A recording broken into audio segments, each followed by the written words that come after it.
Here we go again. I heard a song this weekend. Wait, I gotta test my shit here. Hold on. 402, right? Underscore. Do you remember listening when you were in high school to any TLC like waterfalls? Don't go chasing I used waterfalls. or whatever that was, I listened to it at the dances and at school and stuff like Uh that. huh. Okay. That's it though. You didn't like listen to it with your friends or whatever. What friends?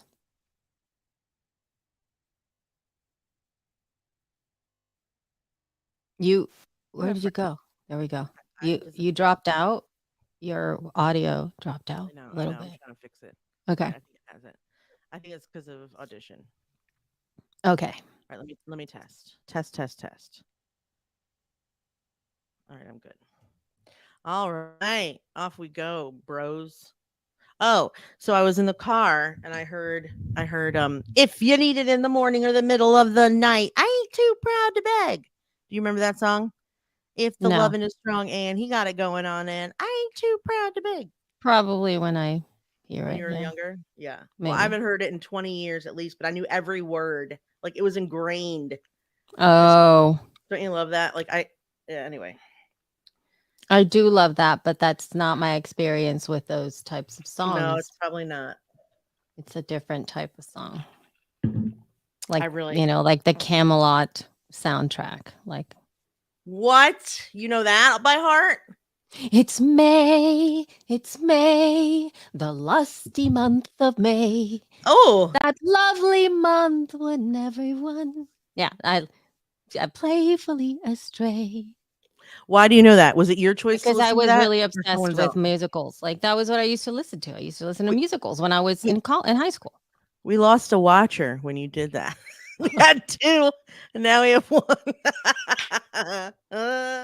Everybody's like, Well, yeah, we didn't sign up for this. to the one who's left, we won't suffer anymore, To I'm the one sure. who's left. The musicals I listened to in high school were Phantom, Nope. which I saw on Broadway, Les None Mis. of the new ones, all the like 1960s ones and Wait, earlier. Les Mis was new? I guess it was. Hmm. My mother listened to Les Mis and Phantom all the time. I got to see Phantom when I was 16. I'm always like 2 decades Behind? behind. Okay, so Yeah. let me think. So then you probably know, like, okay, so that means you're stuck in, like, Some Enchanted Evening. Yeah, but I didn't watch those either. It was more like, the singing in the rain and Oh, that was such a good one.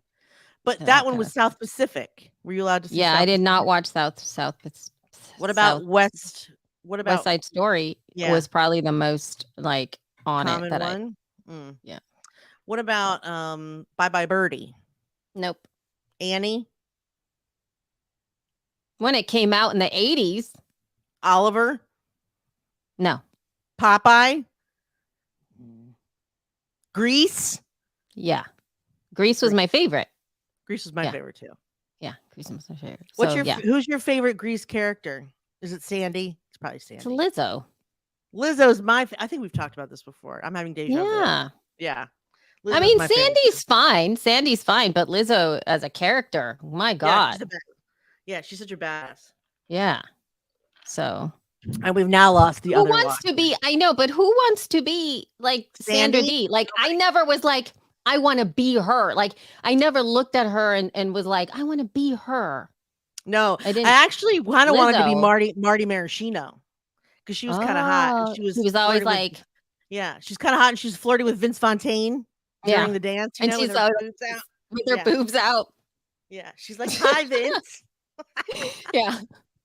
I liked her. But also, you Yeah. know what? When Frenchie's hair turned pink and she was Yeah. all sad and she hit it, and I was like, why are you hiding? That's the best color I've ever It's seen. such a great, Ever. I know that was the best hair. I was like, I why is was she like, afraid? who? Yeah. It's the best hair color It was the ever. best hair color ever. Yeah. It made no sense to me. Okay. Well, we can just hit Anyway. record whenever you want, Oh even though we yeah. have Sorry. Let's go ahead and 3, 2, 1, press record. All right, here we are. And we are here. Yay. Hello. Hello, Elsie. Hello. Hello, Jessica. Hello.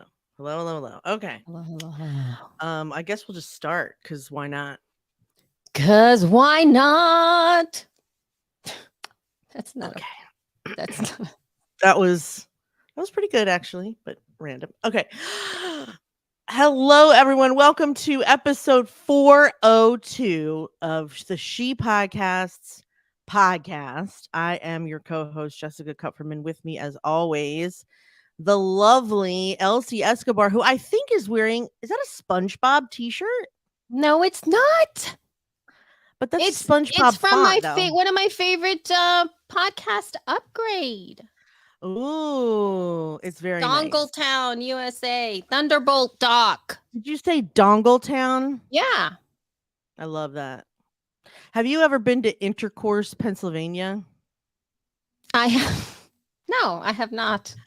In Lancaster, on the way to Lancaster, maybe right after, there's a series of towns: Intercourse, Bird in Hand, Blue Ball, and there's another one. They're all, I don't know why, they're all oddly sexual, and yet they're named by the Amish.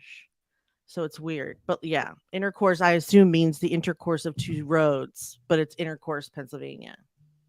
Which, how can you not have a t-shirt that says Intercourse, Blue Ball, Bird in Hand? Like there's Paradise. Anyway, All together they tell a story. when you're 12, it's hilarious. Yes. You know, when you're 12, it's like, I need the t-shirt immediately. Yes.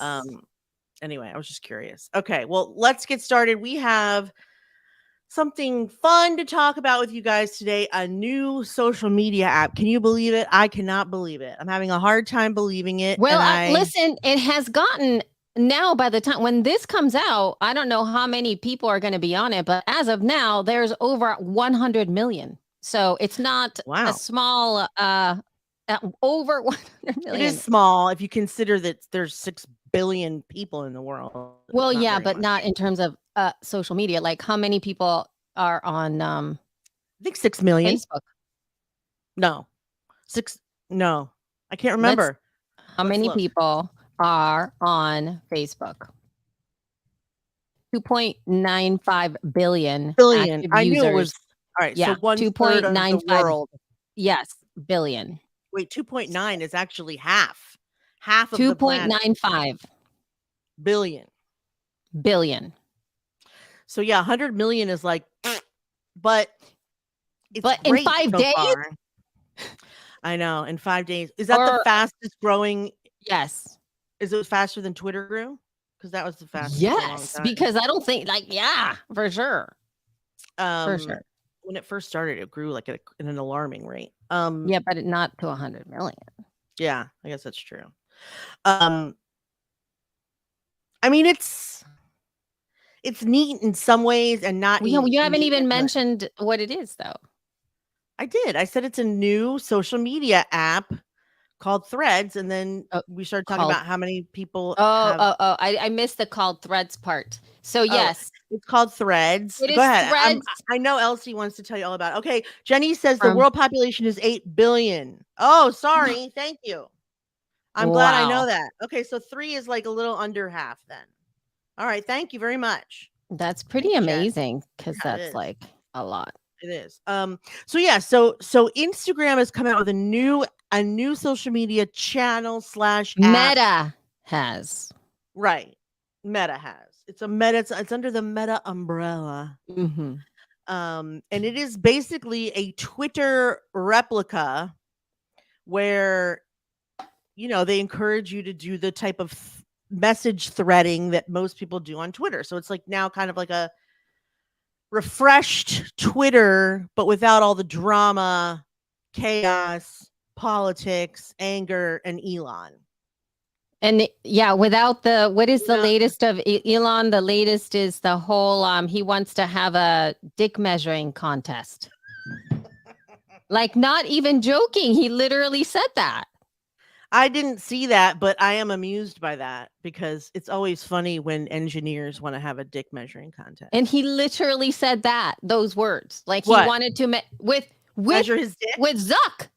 He wants to have he wants to. You Whose know what? dick is That's not bigger? even fair. Zuckerberg is Zucker. Jewish, so that means he's What does that circumcised. even mean? Elon's not Well, what does circumcised. That's that not even even a have? fair Why is that fight. not fair? Why is that It- not a fair fight? because your foreskin can, if it's, I don't know, maybe it can create length, an unfair advantage. If you're circumcised, you just got what you got. But am I wrong? Yeah, I but mean, if you're, I listen. I do not have one, so I I don't either. cannot even comment on that at I don't all. know if the circumcision can, I'm not saying it stunts your growth. I'm just saying like he could win by a millimeter, and that millimeter Oh, could be I see. foreskin. I see what That's you're all I'm saying. saying. It could be a millimeter. Yeah, because I do If not it's a think that close foreskin race, or what like is gonna. I think it's you're just gonna probably right. be. I'm just saying, okay, it's a stereotype that Jewish people are not always as blessed in that area as others. I mean, that's not true per se, but I mean, someone will say that to tell Elon it's not a fair fight because Zuckerberg is Jewish. I think And, that that's probably the least kind of pushback he's gonna I mean, I'm just receive. going under the assumption that the contest will actually be real and that we'll get to see results at some point. And so if it's going to be a contest, it's not really, some will say, a fair fight. But Right. but having seen a percentage of the whole, I can tell you that that's not necessarily true. Nice. Sorry. Listen, if you're a slut, you may as well own it. I'm not a slut anymore, but I certainly have. If you're my family and you're listening to this, just ignore everything I'm saying right now. Just turn it off right now. You don't want to hear any of this. But yeah, I'm just saying it's not true. I was in Jewish youth group, and I should have probably not raised this or said anything because I love talking about penises. Because all of a sudden here we are, and I'm like, come on, be funny. All right, come on. No, I'm sorry. Do you want to end it now? Is that what you're saying? You don't want to talk about this? I think it's very funny that Elon wants I to don't have want a to talk about. I just don't. Okay. I know. All I know is that I've seen a lot of, what do you call it? Penises. People. Not. No. I was saying that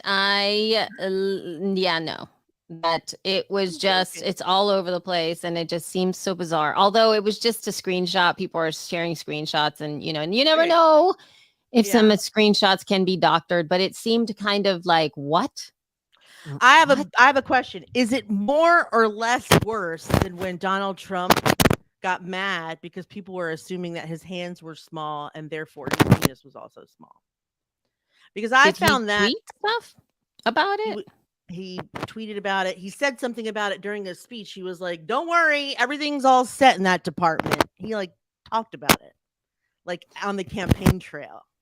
Yeah, but he was like, but did he actually use the words? No. My penis. Dude, something's going on with your audio. It's doing weird stuff. It is? Yeah.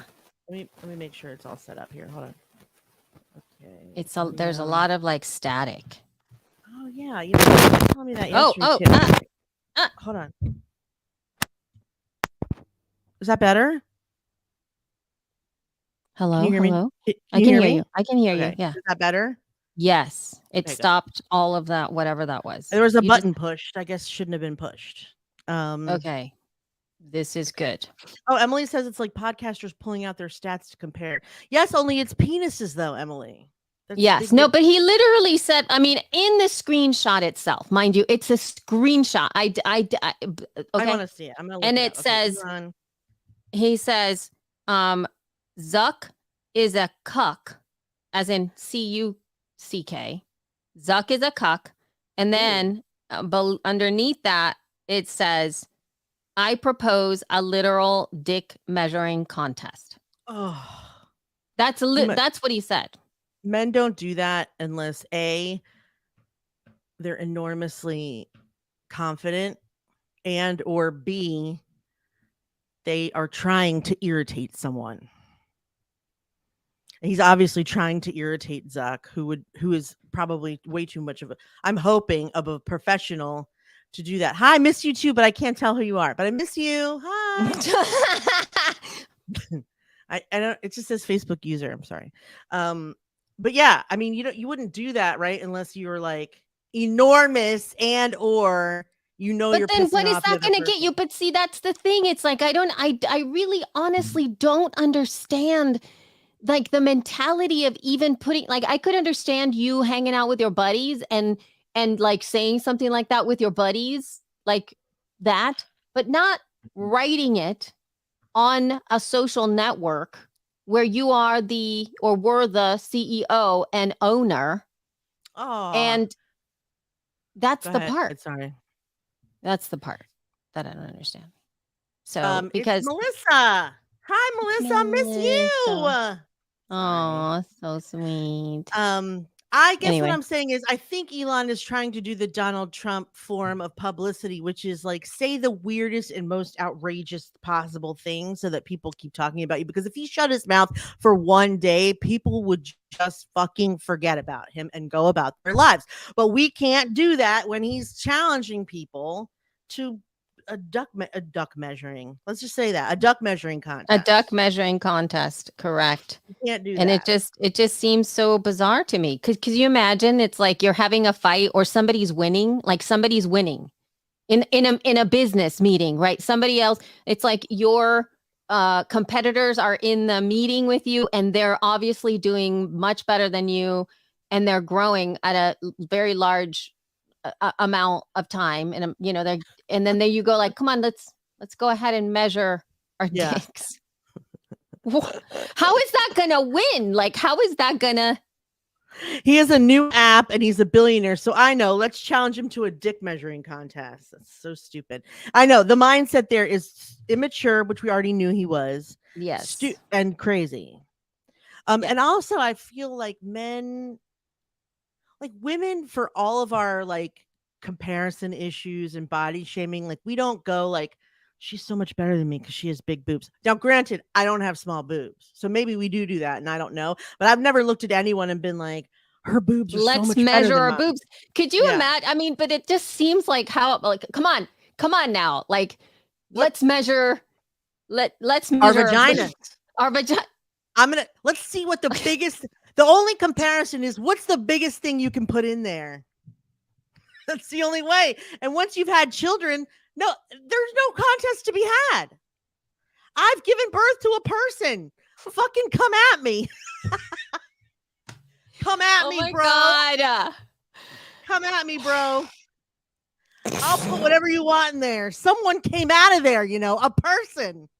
A whole person. You don't know what I can put in there. And I'm not telling.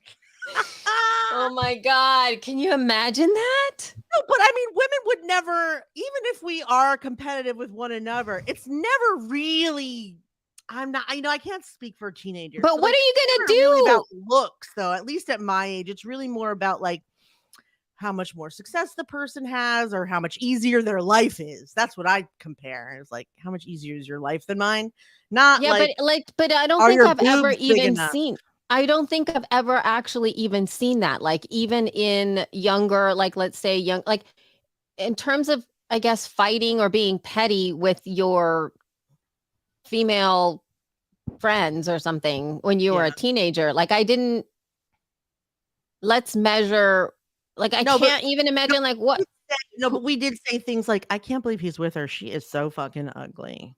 Okay, well, see, but that's like actually more on the It makes physical. more sense, right? It's I mean, a physical right. thing. It's Still more not, like her vagina is so big. yeah, I know. Let's measure. Like I just can't Oh my imagine. God, her boobs. Let's Like, no one measure a cares. waistline. Let's look at our thighs. Like, do your, I don't Never. know. It would either just be ugly, fat, or stupid. Yeah, like yeah. When I was It a would be kid. more of a comment. It would just like dig on their physical appearance. Like I could see that. And not to be like I was bullying everyone and their mom, but like, secretly Right. with your friend where you're jealous of someone because they have a boyfriend that you like, and you're just like, why is he even with her? She's not even pretty. Yeah, It's like yeah. that You kind would of say, shit. yeah, It's never like, I'm gonna measure our boobs. yes. My vagina's bigger than hers. I can fit way more shit in there. I'm only 14. Way more shit. I know. It's just like why do they do that? It's so dumb. I don't know. I'm telling you, there's no, I mean, did he respond? Did Zuckerberg respond? I don't think so. Everybody's like putting it up on all the different places, but I don't think anybody, I couldn't even find it. I wanted to see it on Twitter. Like, where was this tweet? He might have taken it down, but here's a article from the Business Insider with the headline: "Someone's got to put it into the Musk versus Zuck billionaire dick measuring contest before Elon gets his ruler out." Oh my god! Yeah. Yeah. Anyway, all right, we should get off this now. Yes, but anyway, Threads is a thing, and there's over 100 million users now there, or at least that have signed up for it. Whether they stay or not is a different story. But given the fact that I've, been opening up accounts in every single platform that has come out since, as Twitter alternatives, like time, since all Snapchat. Of the things.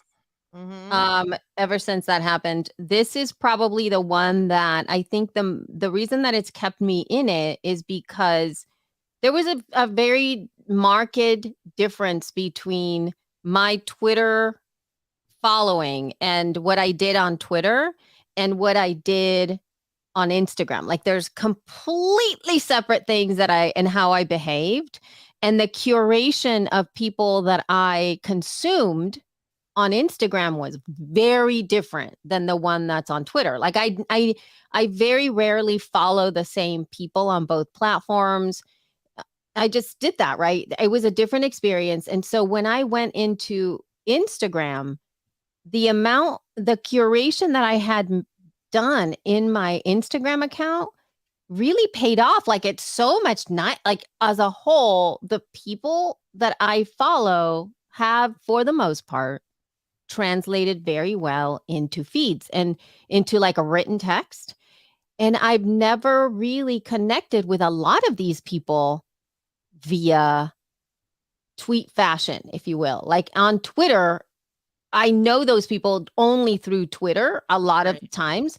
And then on Instagram, I only knew these people through their pictures, through their content as videos and reels and things like that. And I tended to lean a little bit more towards pretty things and people that I actually connect with personally, friends and people I actually know. And thus, it's nice. At least it's been nice for me. Yeah, in that way, I think it's really good. I think not having it be crowded, not having it be, kind of having it be secret and sort of like intimate, but that's how we get pulled into every social media platform.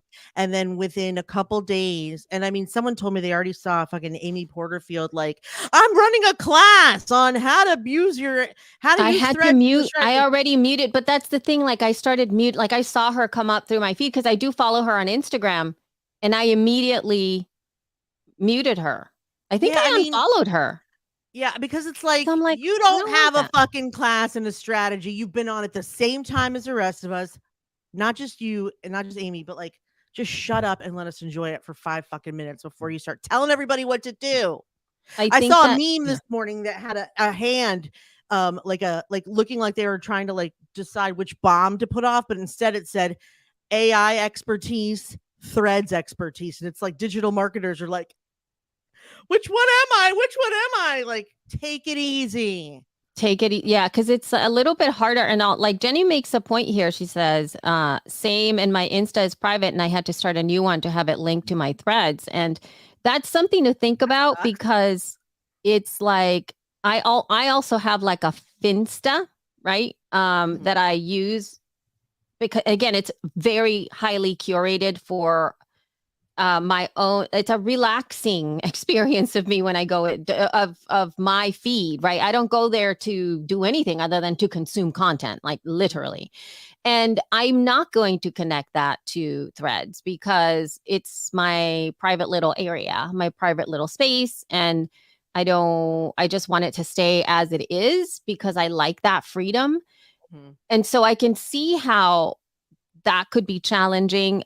But, I think in the public side of things, I do like the fact that I was able to fairly easily get people following me there just because they were following me on Instagram already. So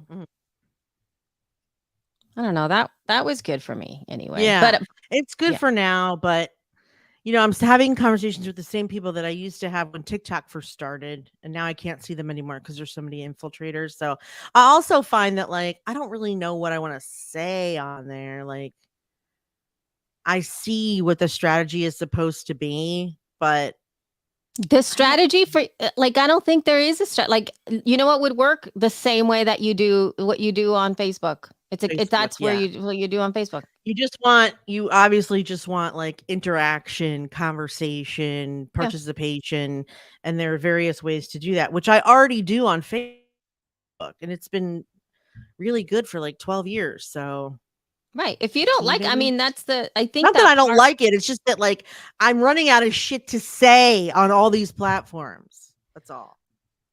I, like, I think that part of what I'm seeing as I'm playing with it, by the way, Mhm. is that it is less about, oh, this is less about the pressure for me Mhm. to, I have to say something.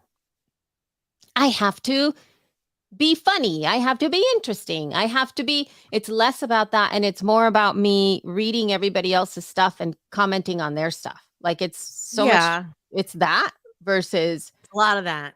I have to. And then if I do have a question, I'll post it. Like you were just mentioning, I just posted a sticker that I just found, and I thought, oh, I'll just post it here because I think it's funny and cute, and Yeah. I like stickers. And I'm primarily more wanting to connect with more of the journaling community, more of the fountain pen and ink and art type of handwriting community. That's where I kind of want to do that, like more vibe down, like Mhm. look at my Mhm. pretty pens, look at what I wrote today. But that's what you said about It's like, the last thing that came up.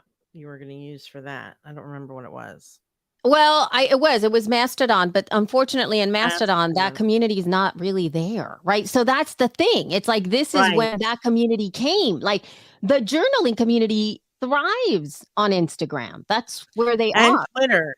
Twitter And Twitter, also. but I'm not like I wasn't because my feed on in Twitter is so like the Painful. Mine algorithms is are just painful. like, Mine is painful. And the algorithm on Facebook pisses me off too because I see the same people every day, the same 10 people, and I don't get to see, I don't know.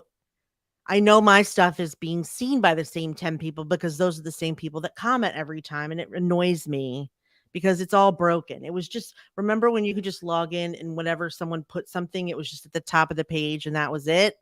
I miss that. I want that. I don't oh want you to yeah, where you decide for me who static. I see. Yeah. Yeah. And I Like, think that right now there's a little bit of that happening here. And it has to be. It's the same algorithm, right? there's something to be said about like the chronological feed, and also simply being able to see what the people you follow posts, like Mhm. as simple as that sounds. Let me see what they post. Let me just see what they post. Like I just want to see what they post. Well, Yeah, how hard is that? Oh my it's god.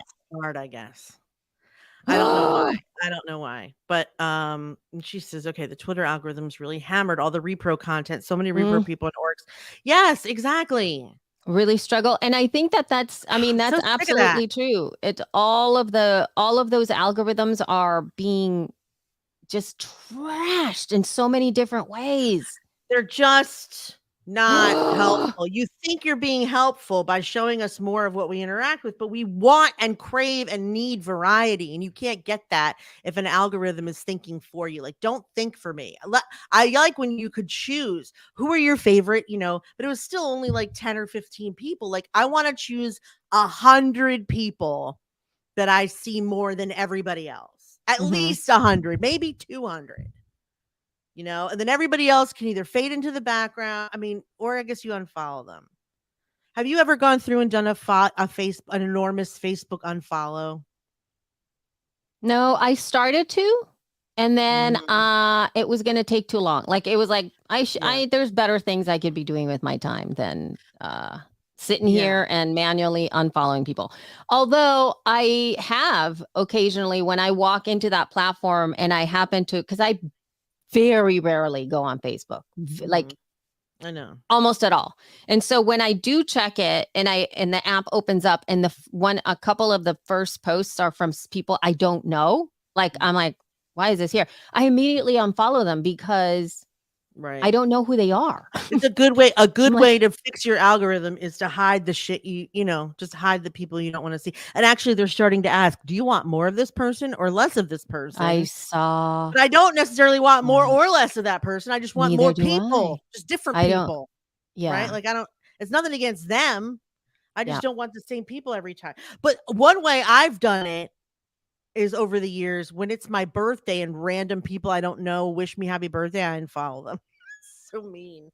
But like it's the only way to like if I'm just like who I don't even know you because a lot of times people use your birthday as an opportunity to sell you something. I have a free gift. Download my book on all the vegetables that make you poop or whatever. And then like I'm just like goodbye, goodbye, goodbye, goodbye. Because nobody that really cares about my birthday would try and sell me something on my birthday. It's terrible.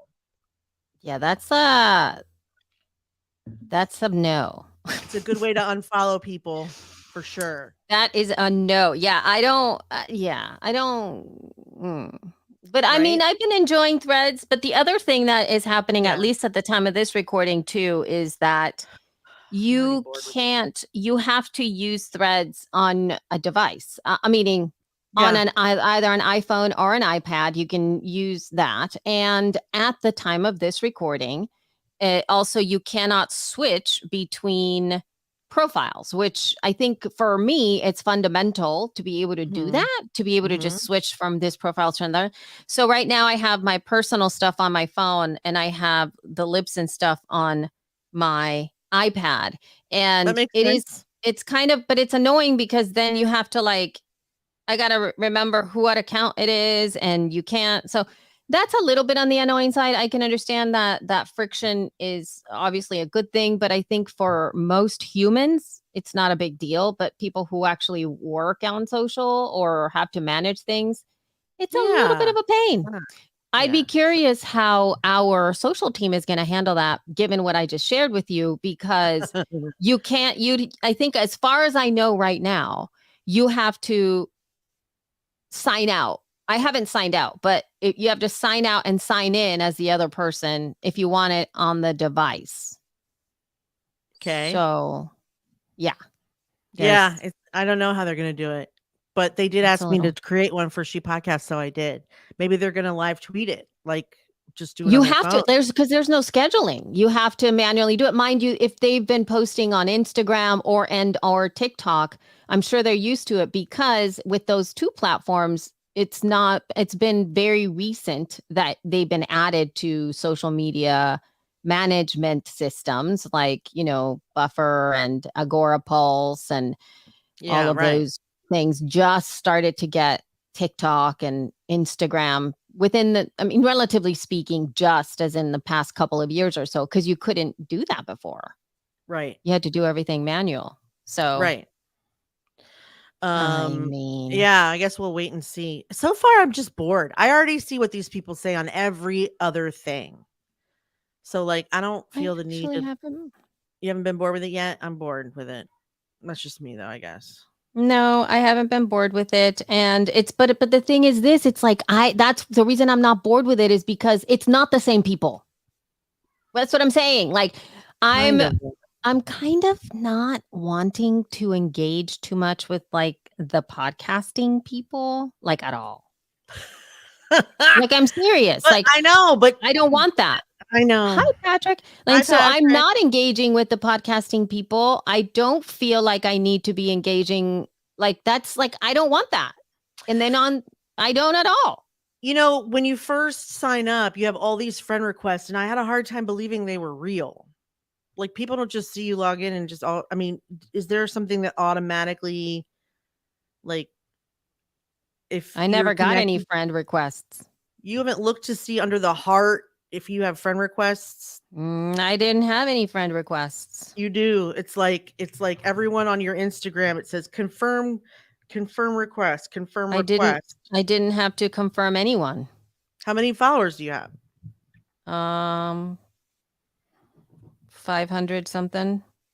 I would go in there and scroll. Go under the heart and scroll all the way down to last week when you first started.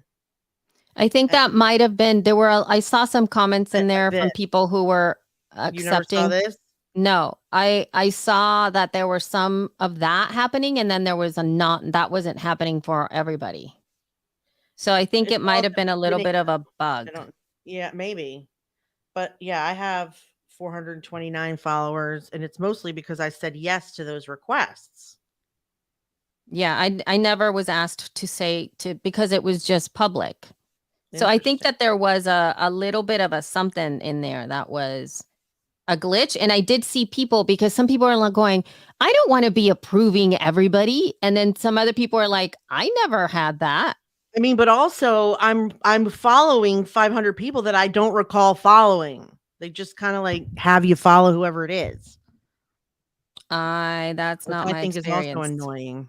That was not my experience, but that's just weird. Why, again, I wonder? I'm just Yeah, like a lot of the people I'm following, I don't know who they are. So they were obviously people I'm following on Twitter. On Twitter? No, sorry, Instagram. Sorry. Oh, I'm an okay. idiot. Because, but again, I've been, like I told you before, I've been curating that Instagram feed very much. And so I'm gonna have to as well. Yeah. I kind of looked at everybody, and for the most part, I was okay. Like, I would have never in a million years done that for Twitter. I just that's no. I can't, yeah. But in terms of Instagram, I had curated it very specifically, and I really don't want to follow like all the podcasting conversations. Like, I have no interest in that. I mean, especially since it's everywhere else. Why? Yeah. Why? This is what I'm saying. Like, I have zero That's part desire. of the reason that I'm bored with it already is because some people have already started doing their whole like, in order to do this, what you need to do is this, and it's like, I just mute them, unfollow, goodbye. Yeah, I guess I'll do that too. It's just it's so tiresome. So, yep, so I hear you, and I want nothing to do with that. Anyway. And yeah, me either. So yeah, we should do a class on how to arrange social media so that it's in your control and not the other way around. What settings, what attitudes, what apps do you mute, delete, unfollow, hide, list, whatever it is, just so that you can curate your own experience with the tools you're given, because I don't think people know how to do that. And I mean, or take the time to do it. And it's important because it covers your entire experience of social media is your customization of it, and people don't bother doing it. Don't you think? Yep. It was the very first thing that I did when I was on. I immediately just went into my settings and turned off every single notification. And good. And so now I don't really see much of anything other than when I go in there and I see what I want to see. And so I'm not necessarily complaining about my experience. I'm curating the kind of experience that I want. And I haven't had the same experience as other people have because, again, I've been very mindful about the curation of the conversations. And even on Instagram, I've never been particularly using Instagram for my like business growth. Like I've been promoting my stuff, right? I put things on there, and because when I'm doing it, I'm like, hey, look what I'm doing, in the same way that I would if I went to a coffee shop that I really liked. Like, it's the same vibe. I just like, hey, I'm here. And so that's the kind of experience I had. Whereas when I'm on Twitter and on LinkedIn, it's a little more like, hello, I am now going to be smart, all about the podcasting things. And this is what it's, you know what I mean? It's that vibe. It's like, I am now taking the stage. Let me teach you all the things, because this is a platform where you need to listen to me. Like, I will now have my platitudes, but that's not how I use the worst Instagram. You know what? I When just I see saw her. myself in the camera, and when I look at And myself, I just see my dad. oh, I know you look so much like your dad. It's true. And Why? You mean because and you look older? You mean? yes, and then I see my Oh, eyes, come I see on. this part of my face, and I just go, That is your I dad for love real. my dad so much. And so, like, I like that I look like my dad. I have Yeah. that same face. That is your face. If you put lipstick on him and a little less facial hair, if any, you would get Elsie. And I mean, he's not a particularly pretty man, but Elsie's very pretty, but they do have the same face. Yeah, so it It's makes me really fun. happy. It's like it's kind of neat. I'm Because just like my dad. your mom looks like a former 1940s Hollywood starlet. She does. She's like got the perfect bow lips and a tiny little She button does. nose, and her hair is always perfectly coiffed in like a coif. Yeah. Um, and she's got, her eyes aren't huge, but they're dark, I think, right? Or they Yes. yeah, They're dark. Yeah. and pronounced eyelashes. She's very, very pretty. So clearly Elsie has a very, a pretty mom. She's the only daughter. So like, but yeah, that face is not mom's face. So it's very interesting. It's Yeah. totally your dad's face. But And, cute. and it's cute. That's actually what makes you a Muppet, is that you have you're beautiful and graceful and put together, yet you also have your dad's Muppet face. I have my dad's Muppet face. What is it that my Big, Michelle Carr, my friend, yeah, yeah. she calls him she calls my dad the Latino William Dafoe. She always calls him that. That's the smile. He does have a big ass smile like William Defoe. That is funny. And I his never hair. even saw that. Yeah, the hair. Yeah, the hair Yeah. too. That's really funny. I Yeah. would never have put that together had she not said it, but it's so true. But yeah, you have that expressive face, those big eyes that say everything without him having to talk, and like an enormously wide smile, but yet you're not dainty, but you're like Yeah. feminine like her. I just What like I like other than like, and I see it now because I have the tired eyes. I have the tired eyes. free.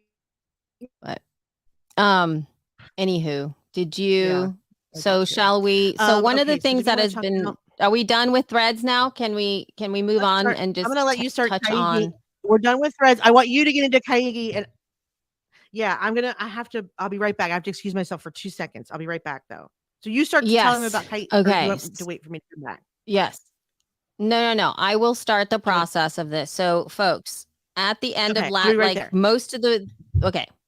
So there's some people here in the chat, Jenny, I'm calling you out, that have worked with me before in the E-League. And at the end of the year, usually when we did the E-League, we did this sort of little look back, look forward, taking inventory of the year and all that kind of stuff, right? So we've been doing that and it's sort of like a little bit of a ritual that I came up with, and then I did it together with the folks that participated in the E-League.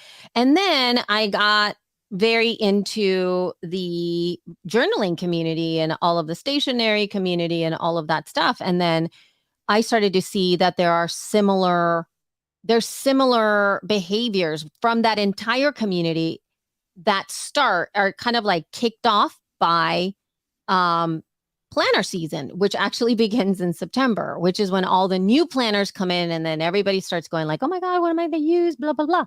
And so towards the end of the year, you do something called techo kaigi, that I've learned this vocabulary just from following the journaling community. So techo means journal and kaigi means meeting. So you basically have a journal meeting at the end of the year.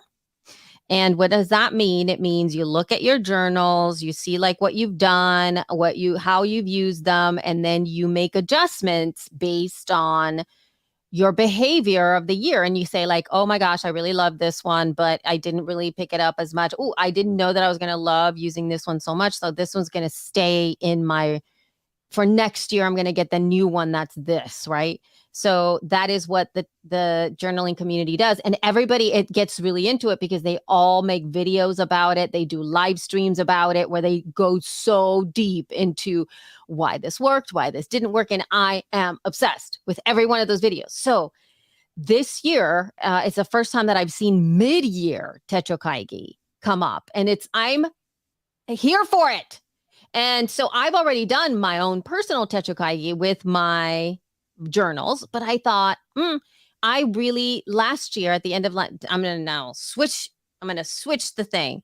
Last year, I mixed the e-league experience of my look back and planning and made it into a podcasting kaigi experience where it was a meet. And I like the vibe of let's meet with our tools. Let's get our tools together. Let's look at our workflows together. Let's meet and discuss what we've done. And so that was the podcasting kaigi, which I put in what I already do in it. I just sort of rebranded it, if you will. And it was such a wonderful experience. Last year I did it.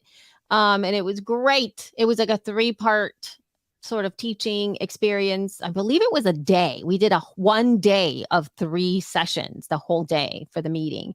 And so I kind of wanted to talk to Jess about doing like the mid-year podcasting kaigi, kind of just talking through what we've done, what we haven't done, what has worked, what hasn't worked. And I know everybody has different experiences about it, meaning the possibility of like, for some of us, maybe we're not podcasting as much. Maybe we're doing more YouTube videos. Maybe we're doing more TikTok. Maybe we're doing more newsletters. And I think more of a creative workflow meeting with your stuff. And so I kind of want to talk about that stuff. Anyway, that's the whole deal with my podcasting mid-year kaigi.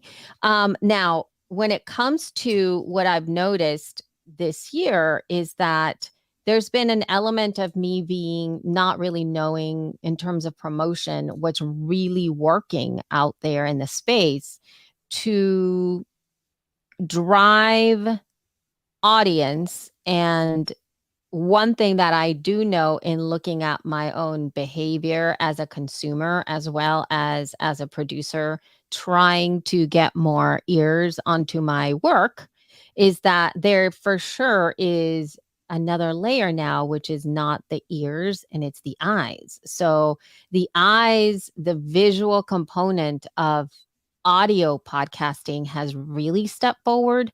And because it's undeniable the power that video now has in terms of production. And as a whole, video does take a lot more to do, but there are so many other tools out there that have made the production of video unbelievably accessible to do that were not there before. And so I'm curious if anybody listening today has the opportunity to kind of look back at some tools that have made things really work for them at the 6-month mark with your own workflows and what you want to do with your show, and what are the things that are actually bringing you closer to your goals. So one of the reasons that I love that question, especially when it comes to the planner, is because for one of my planners that I had, I have a work planner, and then I have a memory keeping planner, and I have sort of like a journal that is my health type of a journal where it's I'm it's sorry. really just focusing. It's okay. It's just focusing on that. But then I found that my notebook, I have a notebook that I use that I actually use more than all of those other 3 combined. And it's because it actually helps me get the stuff done versus the other ones is I put too many like boundaries around getting it done in a specific way. And so my challenge to everybody, and maybe you too here, Jess, if you think about it from the perspective of, I'm just going to put a question to you. You don't even have to know all the spiel that I just said I by do know myself. about kaigi though, but yeah, go ahead. Yeah. So then like what I was going to say to you is there a difference between workflows that you set up for yourself because you saw you set them up and you go, this is going to help me get to insert whatever goal, right? You set them up and you're like, this is what we're going to do here, this is what we're going to do here, because that's going to help me do the workflow. And is that the same as the thing that you did to get the actual thing done? Meaning, did you actually do the workflow, or did you do something else that got the job done that skipped over the workflows that you worked on setting up? And what was that intersection? What was the intersection that you did use the workflows you set up, and where did it fall down? Where was it like, yeah, no, I ended up sharing it on Slack instead of going through the process of putting it wherever it is that you decided to put it. So is there something else that you did that way? I almost always set up all the automations and things in advance because of a goal that I want to achieve. And usually that goal, most of my automations are based around follow-ups and things I'm supposed to remember that I know I'm never going to remember, like reminders for the group, like thank you letters, like, calendar reminders. That's usually where I live as far as like processes. I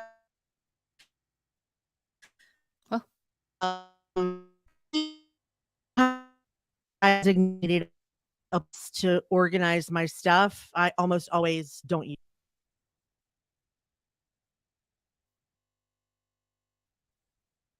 I don't know if it's me or her. Is it me or is it Jess? Oh no. Oh no, people. Somebody needs to tell me. Is it me or is it Jess? Hello? Is it me or you? You there?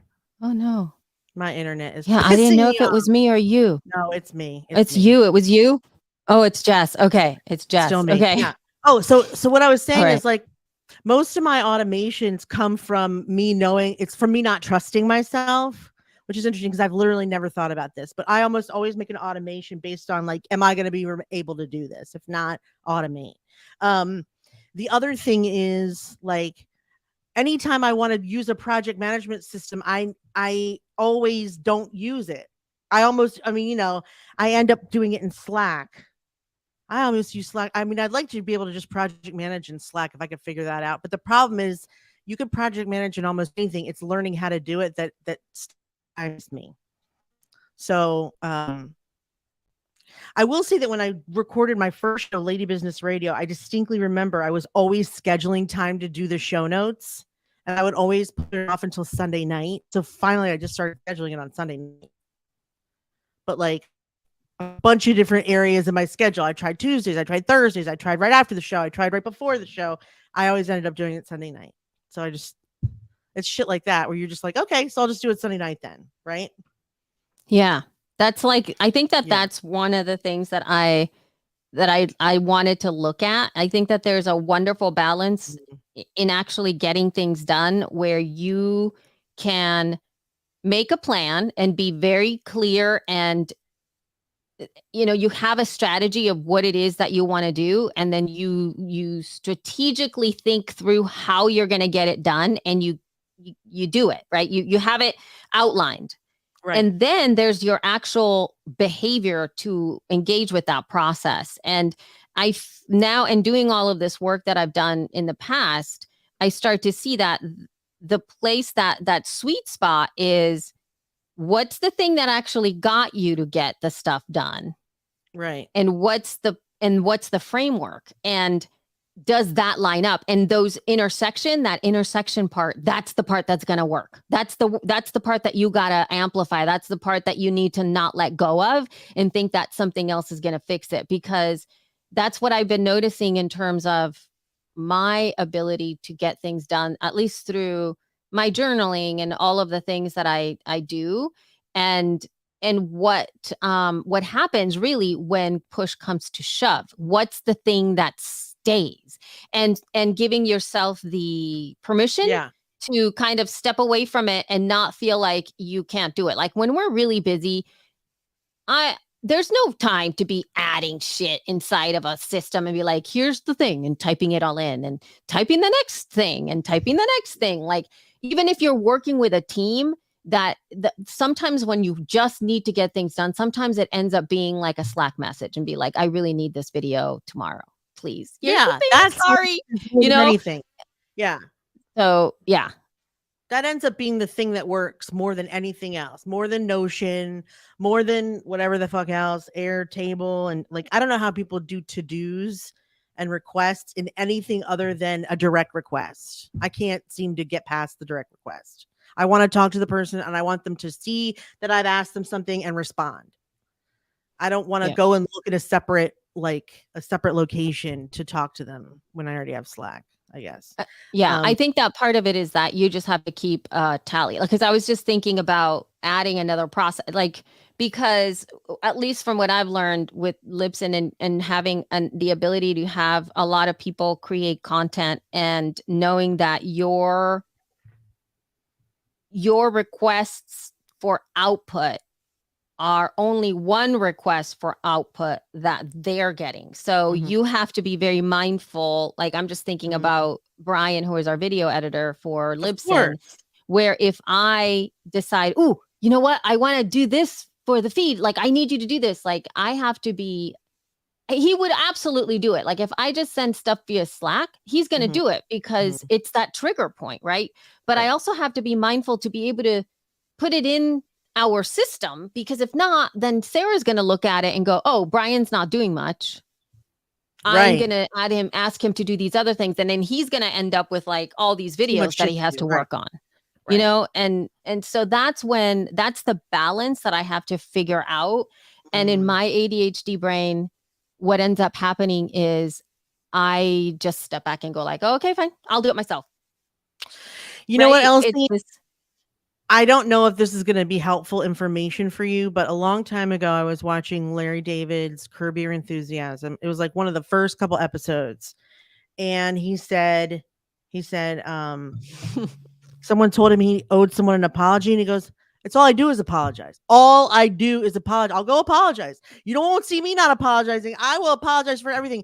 And I've always thought, like, yeah, that's what ADHD is all about. Just being comfortable apologizing. So I will often, like, instead of doing it myself, I've often done this whole, like, I'm so sorry if you're too busy and you can't do this, but, or I don't know what your bandwidth is, but, or if you have time today, this would be great. Or because, you know, I'm always under the impression that I'm interrupting, intruding, bombarding. Like, I just roll with it. And so, and so if they say no, fine, I'm prepared to do it myself. But I have gotten past the point of not asking, and I just apologize in advance. I mean, it's like it's like not that great of a workaround, but you're new to having ADHD. So I'm just telling you, like, if you can just get comfortable with that you're going to be in the wrong a whole bunch of times, then just start with that. Lead with that. Yeah. Does that make sense? Well, I get that. And yet I do have an end. But this is making me laugh, and I can't not laugh at this because what? I kind of want our social team see the message that's on the screen right now, seeing Elsie only blinking while Jess was frozen. That must have been weird. Think that we need to do a reel. We need to do about, because I literally was like this. Like, you were frozen and I was going like this. I hope that came through on our video. That's funny. It's hilarious. Funny. Wouldn't it be? And that's like a super meme, like when your co-host freezes and like you're not moved, because it's so awkward. It's so awkward. But anyway. It is. I hope that came through on YouTube. Let me know if it did. I mean, I guess it did, or Patrick, you wouldn't have seen it. That is so funny. Yeah, it did. It's gone on YouTube. But to respond to that, I'm sorry, but aspect of it, that's I have to say that there's another aspect of it that when you continue to apologize to the same people over the same issues, it loses its meaning, and it no longer is that anymore, where it's a matter of it's it doesn't even count. It's like it's real. Right. It, It it doesn't doesn't hold. necessarily true, but it doesn't necessarily have to be an apology every time. It could just be like a starter statement like, I don't know what your bandwidth is, but, or I'm not sure if you're busy today, but if you are, it's okay. Instead of always apologize. I mean, that was just an example Right. that like once I heard, oh, I'm supposed to always apologize, then that's sort of how I formulated this whole like, I'm just going to do it. And if something happens, I'll apologize because there are people out there who cannot apologize whether they're wrong or not. And I'm just saying, if you're comfortable with the fact that you might have to apologize sometimes, it's a little easier to work with people because then you can just be like, I hope this is okay. Or you tell me if Yeah. it's not okay, but you can just put it out there that you're open to feedback if it's not a good, because otherwise as a boss, you seem demanding when you're asking people to do stuff that they don't have the bandwidth to do because you don't remember you asked them to do 4 other things. So Right. But I think that there's I hope this is okay. Or, there's what I the mean? other aspect of it when you ask that same team member again, I hope this is okay. And this is going to be the 5th time that they've said to you, I would prefer you not do that. And then you do it again. Fine. No. And then but that's what I know. But then and then you do it again. But that's the point. Like I'm not saying you do it again. No, I know. I'm saying I'm taking accountability here. I've been told, and I'm not talking about I'm not talking just work. I'm talking all the, and so if there's somebody that, and I'm using team because it's better than easier, right? Lots of things. But if there's a place there where you are the one that is always saying the same thing. Oh, okay. I'm not going to do that. Yeah. I forgot. I forgot I was supposed to do that. Okay. Sorry. And then you do it again the next week. And then so what ends up happening is the entire team is like, I'm talking more about self-awareness and yet less about falling on the sword. I'm talking, like the word, you're right. You're using semantics and I'm glad you are because that's important. Like the words I'm sorry don't need to be used every time. My point was just to have the wherewithal to recognize that you might not know what's on their plate and that they might be too busy. So rather than do it yourself, I'm saying just put it out there. I know I'm not aware of your sitch here, but because that way you don't have to depower, if that's a word, yourself. You can still have the power in the ask, but also have the self-awareness to know that you have ADHD and you could get it all fucked up and not know. I guess that's what I'm trying to say, and it's more about you learning better next time, right? Because when somebody says, when you have a deadline, when you have an emergency, when you have an urgency, because that often happens with at least my brain, it's like, I gotta do it today. Yeah, right. And it's like, oh my God. And then my general vibe is because I have to do it today, everybody needs to do it today because that's what it feels like. I'm not saying I want to control everybody, but that's the feeling. And so what I've learned is that I have had to then go, oh, that my essentially my bad. It can't happen today because there's a process. And if I want it done, I'm going to have to deal with my own brain and be able to put this stuff in prior to now, because it is unfair of me to capitalize on somebody else's time because I'm having an emergency that I didn't foresee or even plan ahead for. That's true. And then I'm making all of them pay for my mismanagement. But when you have ADD, Elsie, sometimes I know that. Let me finish. Sometimes that's unavoidable. So you have to be comfortable with the fact that like you may give someone else an emergency because you're having an emergency because of something you did wrong. You have to be comfortable with it. You can't just avoid it at all costs. It will never work. I'm not avoiding it. I'm just saying that I'm also taking accountability that you, because of all of these things, that's why you advocate for yourself, but you also don't, like, I don't think that if you have this type of brain, it just means that everybody else now is going to have to just deal with your craziness. No, but once in a while, you're still going to fuck up. You're once in a while. That's absolutely. We all do.